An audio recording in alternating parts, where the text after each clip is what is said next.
Greetings, greetings, greetings, good people. We're using a headset today so we can get some good audio. Welcome to day 2 of our Ancestral Activation for Black Liberation. Actually, I got to take a couple of deep breaths to ground myself today.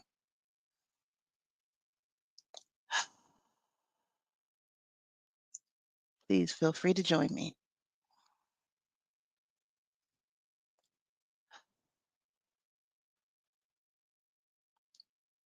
One more. Inhale. I'll hold. All right. I'm here. I'm present. All right. So, welcome to day 2 of our Ancestral Activation for Black Liberation. We're doing this all month long, Black History Month, Blackity Black History Month, calling forth our ancestors, our honorable ancestors that been through all the things so that we can learn from their wisdom, so we can tap into that and get that protection, that wisdom, that guidance from those who love us and has been through very similar things, we'll say. You'll see me looking down at my notes because I've explained in other videos, I'm a perimenopausal auntie, so I can go off on a tangent and forget what the original point even was. So I'm gonna keep myself straight because, as I mentioned yesterday in day 1, the goal for these videos in this series, going through a 28-day activation, is to keep the videos shortish and to the point so that we can stay consistent throughout the 28 days because we're building energy here. And so the goal is to keep these videos under 40 minutes. Eventually, I'm going to get to 30, but we'll see how that goes. Because I do, before I come on, I work with my own personal ancestors to open the way. So sometimes they got a thing or two to say and gives no F's about time. So that's where we at. So this week, this first week of this ancestral activation is about our lineage. As I mentioned before I come on, I activate mine. That's something I always do because I'm doing it with and for them always. But this whole week is about all of us activating our sacred lineage, those who came before us, our blood relatives, those people who birthed all the people who birthed all the peoples that ended in us. Well, didn't end in us because it's continuing beyond, but you get my point. The ones that we are directly connected to, that have a vested interest in our well-being, in our elevation, in our safety, in us thriving. So those are the ones we start with. We always start with your own people because without them, there is no you, there is no us. So we start there. So that's what this whole week is about. Yesterday, we talked about honoring our ancestral mothers and fathers. Today, we're getting into the senses and how we use our 5 senses to connect with them and also to receive from them. Um, Before we get into it a little bit further, I want to take a pause. That's probably why I needed some grounding and just say happy birthday to both my son, my baby boy. He ain't baby boy, he turned 21 today, and my father, who turned 91 yesterday. So vibe with that for a minute. I got my father and my son birthdays right here together, coordinated to where they exactly 70 years apart. So apparently, obviously my father was 70 when I had my son. So I just want to send a big happy birthday to them. And I think it's so beautiful that, my father is still with us. Um, he was just cracking a joke like, I don't believe I'm 91. How am I this close to 100? And he likes that man love him a good joke. So I said, so that must mean you're gonna be with us for at least another 9 years because you like even numbers. So um so that connection, and then with my son turning 21, it's just I literally am right here in the middle of my father, who is not an ancestor, but he is my living connection to my ancestral realm. What he remembers, especially having dementia, what he remembers in terms of his family and our family being, he can go back to being 5 years old like it was yesterday because of the dementia. So in that way, it's a blessing.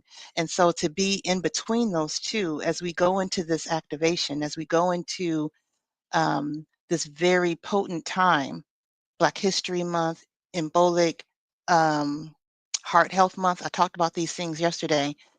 It's just powerful. And so happy birthday. And I say thank you. So I talked a little bit about what this is and what we're doing here, but who am I in case you're new here? So I am Barbara Ohuninifa. I am an author, a coach, and a speaker.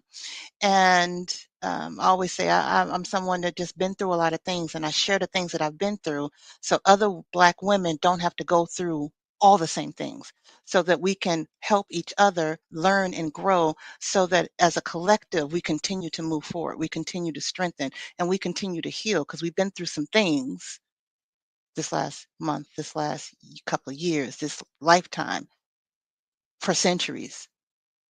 And it's time for us to heal and to remember who the fuck we are. I'm just saying the title of my latest book.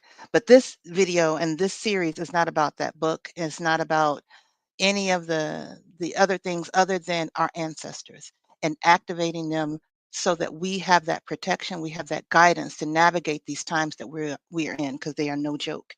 So if that's your jam, and again, Beautiful Powerful Love is the name of the my channel, and that is purposeful because my mission, my purpose, my hope is that Black women recognize that we are beautiful, remember that we are powerful, and be love.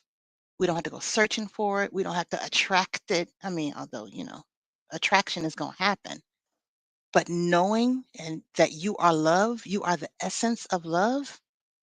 That's the beginning of all the things. All the things that you want and desire begin with that remembrance, that recognizing, that beingness. So that's what this is about. That's what my channel is about. So if that's your jam, like, subscribe, do all the things so you can tap in and know what I got coming up next. So if you missed yesterday, I do a super quick recap. I already kind of did a little bit of one. So again, we talked about why now. Embolic Black History Month, period. Black History Month, this is what's been designated as a concentrated month, although we should be thinking about this and doing this all times, but a concentrated month to really think about and tap into the greatness that is us, the greatness that whose shoulders we stand upon. We also talked about, and I'll mention this today because I think it's a good tip. I talked about ringing that bell notification for this series. So even if you can't show up, you get that notification, and that notifications reminds you to tap into your ancestors wherever you are. Even if you don't come join the live stream and come with us on YouTube, tap in wherever you are. Talk to your ancestors wherever you are. So let that bell notification of this happening be a reminder for you to tap in at the same time with your peoples, even if you can't join. We talked about creating simple altar, very briefly, because this is not about trying to make an elaborate thing. We're trying to fit this into our lives. So if it's something as simple as a glass of water and a candle, or if it's as simple as just having a glass of water and drinking that glass of water after you've prayed and done the things into it, because ultimately you are the altar. And that was one of the key points. The ancestors are with you. All the external things are for you to focus, but really for them, they just need you. Um, and then the last thing I'll bring from that we talked about or I mentioned was, so remember the brawl at that riverfront in Alabama? Before that brawl happened, there were sisters at the waterfront giving offerings and prayers and invoking ancestors. The ancestors had been activated before that happened. And so now we activate them again. And think about back in 2020 when George Floyd was grasping, gasping, couldn't breathe. Do you remember what he said? He called out for his mama, who was an ancestor. She had been passed to the other side, and he called out for her. He invoked his ancestor. He activated his ancestor. And while she could not save him, I believe that activated something that set off changes, or changes that were just the beginning that they're trying to revoke and repeal now, but that was an activation in my view. One that was so emotional and heartfelt, it could not be ignored. The mothers came, the ancestral mothers came for all of us. So when we think about just in these recent times in our lifetime, when you really think about it, when we've had traction, when we've had um, tangible success in this fight, the ancestors were activated before we took action.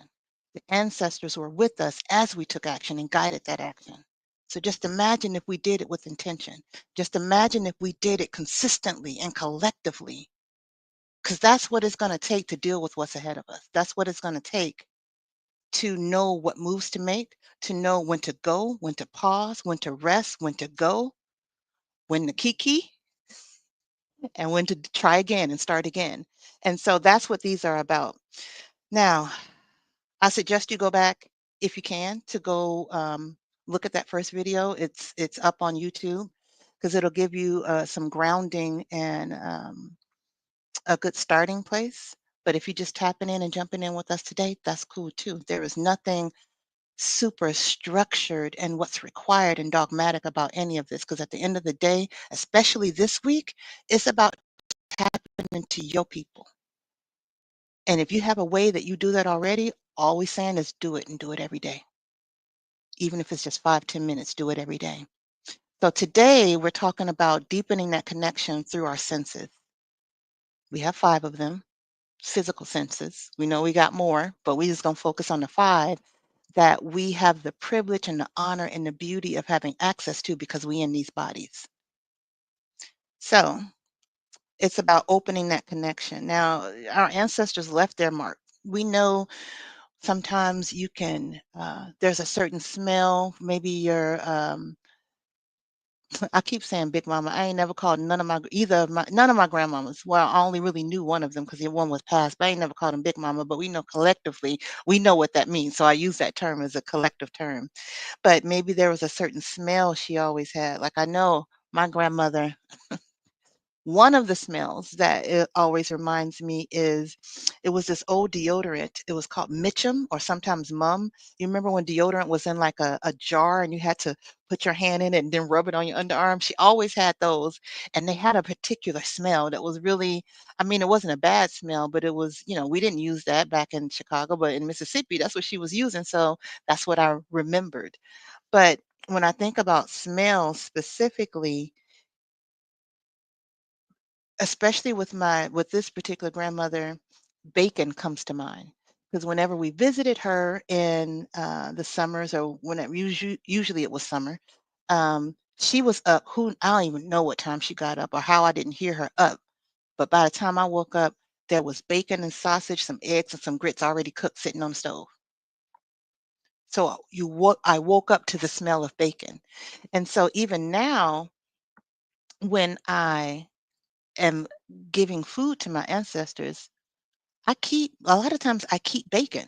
I don't even really, especially anymore, I don't eat bacon, but I make it for them. I make it for her because that's their jam. The smell of it reminds me of her. And on some degrees, it's oftentimes it's what she's requested. And I don't even think it's just her because both my parents are from Mississippi. So, having some bacon and some good sausage was just the thing that you did because, they were your pigs. So that's one of the ways that you can use smell to invoke both your memory of an ancestor, if they're a more recent one that you had contact with, or to draw them in because even everything has vibration, everything has energy. So that smell in my world is part of what attracts them in. Is part of what brings them in. Just like burning Palo Santo or sage can dispel negative energy, those aromas, those smells that are familiar to your ancestors can help pull them in and trigger your memory of them to help make that communication clearer. So I talked about that. Another sense around is taste. So we all have these recipes, these things that people in our family made that were relevant to us, that was special to us, that we had on a regular basis, and maybe learn how to make that particular recipe, or maybe you didn't. But it is a way to remember, man, that tastes just like what my mama used to make. Um, I spent Thanksgiving with my sister, and we got together on what we are gonna cook, so on and so forth, and she said, "Well, I don't cook the sweet potato pies anymore. I get Patty LaBelle's sweet potato pies because they're the closest to tasting like mama's, and I don't have to do the work." That's a real thing, like, to be able to taste something that tastes and reminds you of someone that you love, someone that had your back, someone that was with you and for you, that's no longer here to make that and to cook that for you, to be able to taste that sends you back.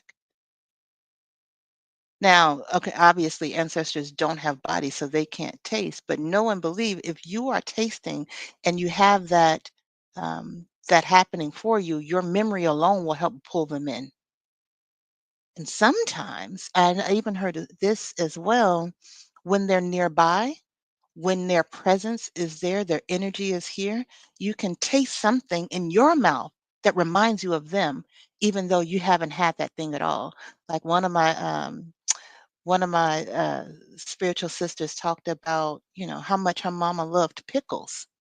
So when her mama show up, if there's a medium in the room, if there's a spiritualist in the room, they gonna all of a sudden taste pickles.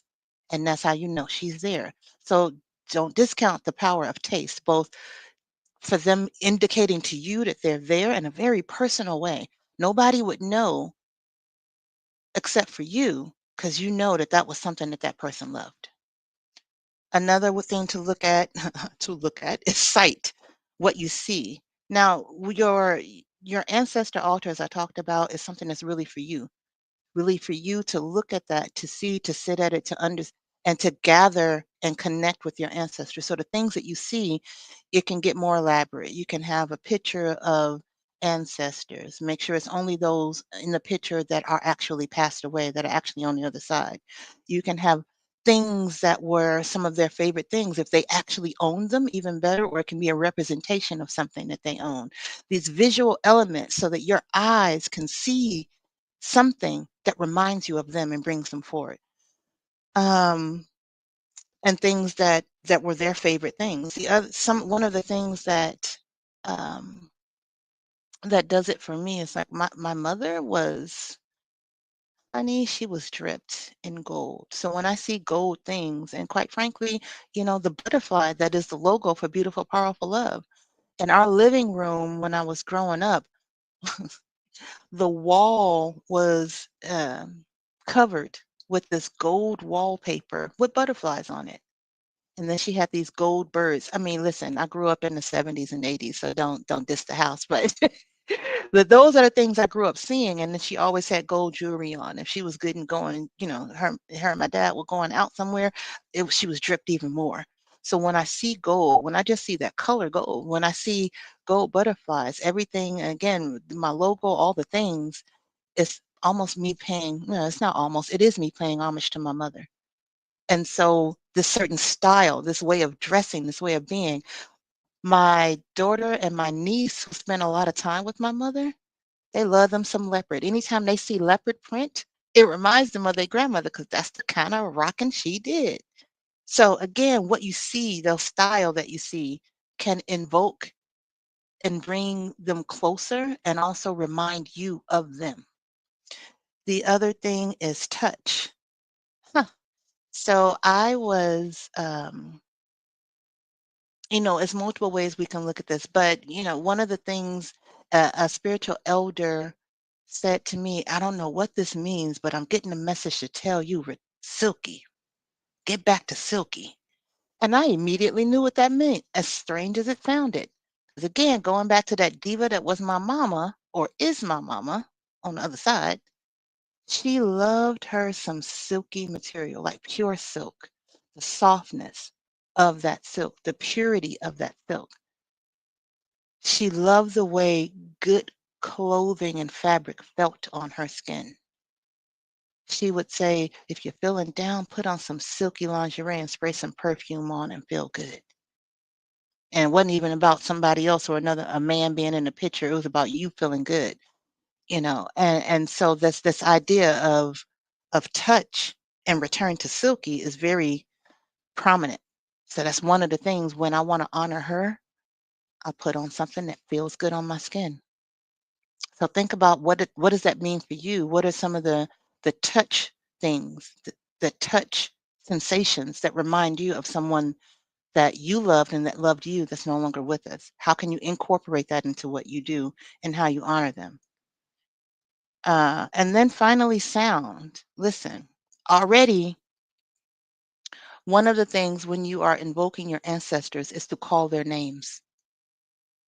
And I don't mean, you can think it, but sometimes you literally need to say it so that the vibration of your voice singing their name does a thing, calls out into the ethers, calls them forward. Their name becomes sacred, especially when it's coming from your mouth in a form of reverence. So saying their names alone is a way to invoke them using the power of your voice, using that sound that you create.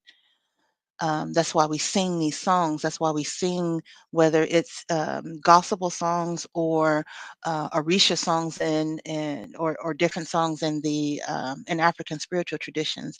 Whatever it is, when we use our voices to call on spirit, to call on our ancestors, it does a thing. And I keep saying it does a thing because the technicalities of it don't even matter. It's just you using your voice to call them forth. And also, things like I have never in my life listened to Mahalia Jackson. I remember because it used to come on, back in the 70s and 80s, the infomercials would come on and they would, who in the hell left the gate open? I would hear those, but it wasn't necessarily playing in my house. My parents were playing Bobby Blue Bland and James Brown and things like that. And so I'll play some of that music, but ultimately, what my ancestors are calling for, the ones that rock with me, they want to hear some Mahalia Jackson. So when they literally will request it. So I got a Mahalia Jackson playlist that I'll play for them, and now I find myself, God put a rainbow in the sky. So you got to understand what is it that they need, and it's not about and in some cases, it's not about what you wanna hear and what you wanna do, it's what they need and what they want. They wanna turn up. And and I think collectively they've just agreed Mahalia Jackson is the safest one because some of the music in the blues in Mississippi, where my people's from, got a little raunchy. I was listening to it, I was like, "Well, damn, that was like the Cardi B of their time." But they're like, "Yeah, just say that for another time. Let's play the Mahalia Jackson. We need to uplift. We need to uplift." So again, these are all these different ways you can play with your senses and theirs and your memory to find different ways to activate them, to communicate with them, to connect with them. Your senses is a way to do that connection. So it's important that we understand that they are always with us and wanting to support us, but we have free will. We need to actually connect with them. We need to ask. They do what they can to protect us because I know for sure, absolutely sure, before I even knew the concept of ancestors being a real thing, they was rocking for me and with me, protecting me. Uh, as one of them was said, we've been cutting niggas left and right for you. So I'm thankful for that. So they working for you regardless, even if you don't do any of the things. But just imagine what they could do if you give them permission, if you give them assignments, if you give them strength and energy, if you connect with them. Just imagine. It's amazing. So I've talked enough. We're going to go into our altar room and do a little meditation, do a little prayer, do a little vibing out, a little conversation with the ancestors, and keep this under 40 minutes. Yes, yes. All right. So I'm going to go off screen because it's important for me to really focus on just connecting and preserve my energy. And we're going to go into the altar room. In the meantime, while I'm getting things set up, I want you to get in a comfortable position and start just focusing on your breath and taking some deep breaths and grounding yourself. If you want to get a glass of water so you can pour libations along with me, that's beautiful. If not, you can just imagine the water being poured. You can just know that water is involved and you're invoking it and actually feel and visualize that if you can. Because I know some people have trouble visualizing, and that's okay too. Simply listening to all of this, even if you can't visualize the things, simply listening is good enough. It's beautiful. It's perfect. All right. So take some time, take some breaths while I get things set up for us. Yesterday I did a little music. I don't think I'm going to do it today because it was a little distracting because it would not continue. All right, let's take those deep breaths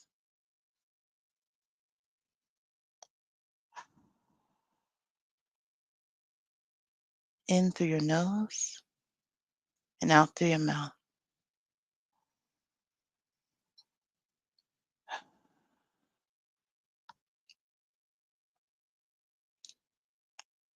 Keep doing that at your own pace. Breathe in and exhale. Breathe in clarity. Exhale distraction. Relax a little more. Breathe in connection. Exhale separation.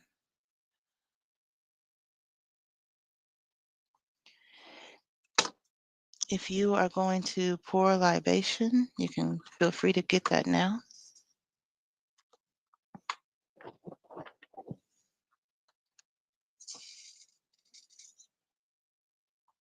So just know that I am pouring for us. Today I will do the way I usually do it in Yoruba. Omi tutu ona tutu ile tutu tutu loreye tutu egun tutu ori. Kosi ku kosi rum kosi ejo kosi ofo kosi titibu kosi adena kosi wahala. Ashe, ashe, asheo. Amen. And what that means is we want our home to be cool. We want the road to be cool. We want our heads to be cool. We want our ancestors to be cool. And we don't want any losses, any death, any sickness, anything that would bring us distress. And we say it is so. So with this, let's start to call them in.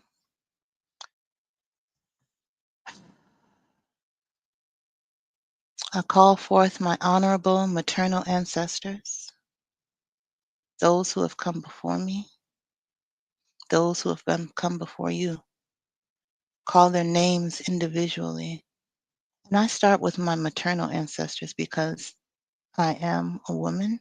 You can start with your paternal ancestors or just go back and forth because I do all three different times. So call their names. I've already called mine in. I don't need to call them on broadcast, but call their names. And if you feel so inclined, you can add their names to the comment. We give thanks.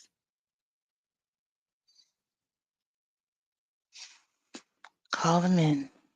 Call in those honorable paternal ancestors, those on your dad's side. Maternal ancestors are those mom and them. The paternal ancestors is daddy and them. And even if you are adopted, even if you don't know who they are, call in the ones who gave birth to you, even without knowing their names. Call them in. We call forth all our honorable ancestors, known and unknown, those whose names we know, those whose names we never knew, and those whose names we've forgotten. We call you forth. We call forth all of our honorable ancestors from the beginning of time, including those whose names are so ancient that they are simply the vibrations spoken across the cosmic waters to create form. We call you forth. We call forth the elements, for they are our ancestors as well. Fire, water, air, earth, ether. We call you forth. Oh, if you haven't already, you can close your eyes or lower your gaze. Continue to breathe. Continue to focus on your breathing, slowing your breathing, allowing space in your breath, allowing space in your body, relaxing, because that is how they communicate when you're open to receive. Now, gently bring your awareness to each of your senses. One by one, we'll walk you through it and talk you through it, using them to feel your ancestors' presence. Imagine yourself standing in a sacred space, an altar before you, or maybe you're in nature. There are symbols and signs and images of sacred objects that represent your lineage, your people. See the faces of your people, your grandmothers and grandfathers, the great grands, the great great great grands, 7 generations back. They're all here. Those known and unknown, smiling at you, their eyes loving you, looking at you, seeing you. They see you all the time and loving you. Speak this out loud or silently. Ancestors, I see you. I honor your image within me. Your light shines through my eyes and guides my path. Beautiful ancestors, help us to see as you see. Help us to see the truth even in the bellows of fire. Clear our vision so that we can clearly see the future that is filled with love and joy, and see the steps we must take today that lead to that future. Help us to see. We give thanks. Take a deep breath.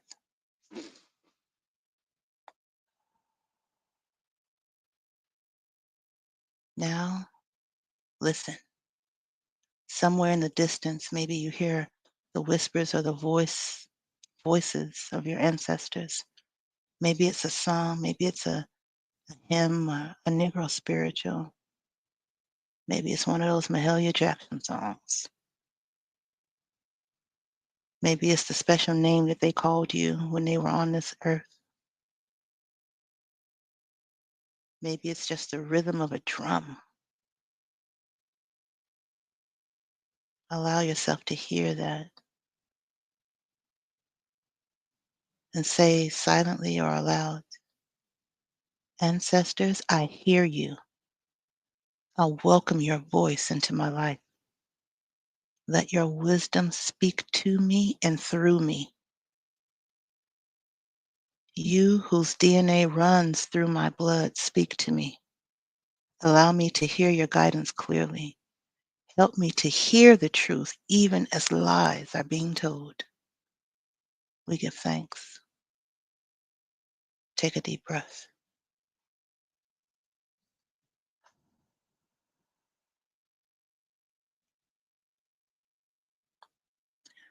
Now inhale deeply. The air is filled with a scent that reminds you of home, of family, or something familiar, something beautiful, something pleasant. Maybe it's just an earthy fragrance of herbs, or maybe it's the aroma of good food cooking in the kitchen. Maybe it's that perfume that Big Mama used to wear. Whatever it is, that smell invokes the feeling of love. Let that scent wrap around you, connecting you to those who came before you. Say silently or aloud, Ancestors, I breathe in your presence. May your essence flow through me, reminding me that I am never alone. My people, surround me with the scent of love, peace, and calm. Heighten my awareness so that my sense of smell leads me closer to you. We give thanks. Take a deep breath.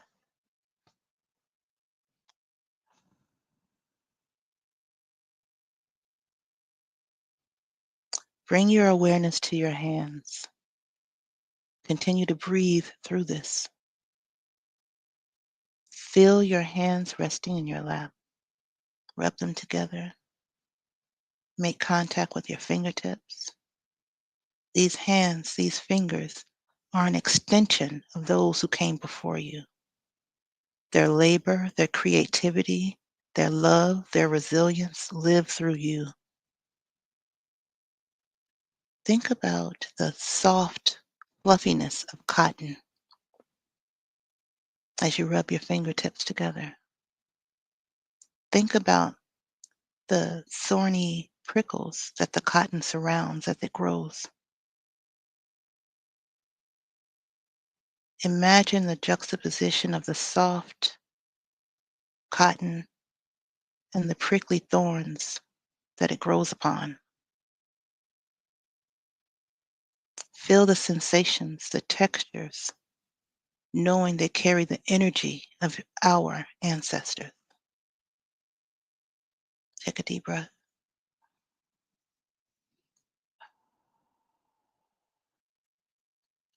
Say silently or aloud, ancestors, I feel you. Through my hands, I continue your work, shaping my life and the world around me with your strength. You who survived so that I may exist, allow me to feel the blessings of your touch. Help me to feel your presence as a warm embrace that I joyously return as we envelop each other as love. We give thanks. Take a deep breath.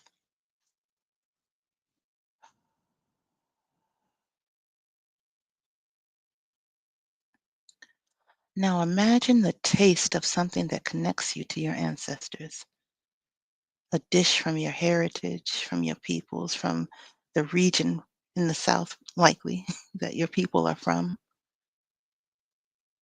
The warmth of a spice, or maybe you're from another area of the diaspora where certain spices were used. Sweetness of fruit, food that carries memory, love, and healing. Imagine those tastes. It's a sacred offering and a connection that you invoke when you remember those foods, when you remember the tastes, and those who once prepared it for you with care and love. Say out loud or silently, ancestors, I taste the love of generations before me. May this nourishment strengthen our bond and keep our legacy alive. My good bone people, help me to taste the sweetness of life. I thank you for enduring the bitter so that as the living, we may both bask in the sweetness of freedom and true liberation. I promise to you to do my part so that we may all have the full spectrum of delectable delights that this beautiful life has to offer. I promise to do my part so that we may all truly taste freedom. We give thanks. Take a deep breath.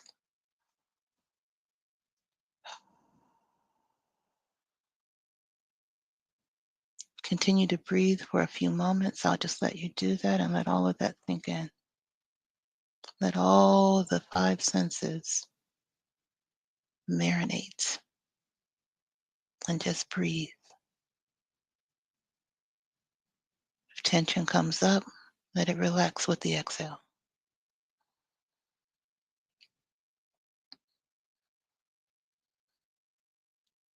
When you're ready, gently open your eyes and take a moment to reorient yourself to the space you're in. If you have paper near you, or you can come back to this later, there's a few journaling prompts you can do while you have this opening, while you have this time, this space, this five senses activated. Journaling helps to seal what you've experienced, helps make it tangible, helps you continue that conversation. Which of the five senses do I feel most connected to in my ancestral work?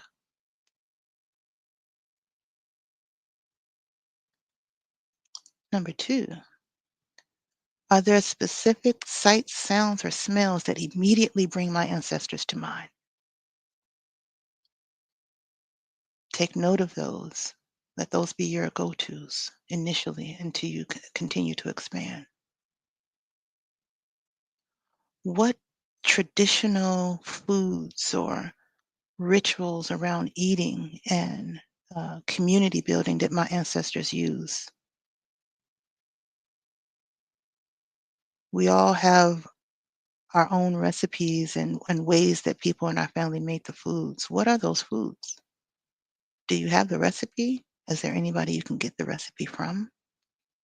Or can you recreate it by trial and error and tasting? And four, how can I be more intentional using my senses to connect with my ancestors every day?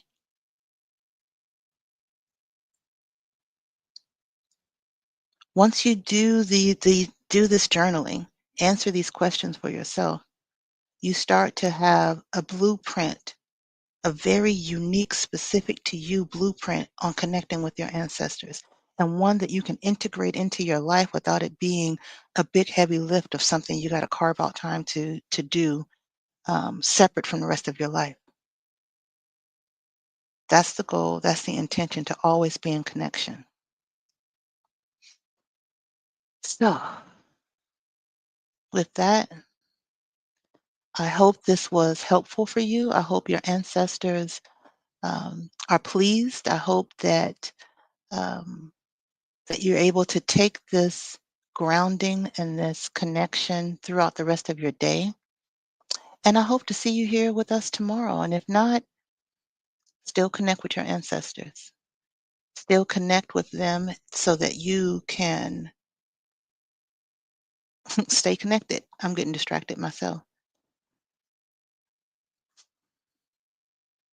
I was going to try to tell you what tomorrow was about, but I think it's storytelling. When I do these things, I go to a place, y'all, if you couldn't tell.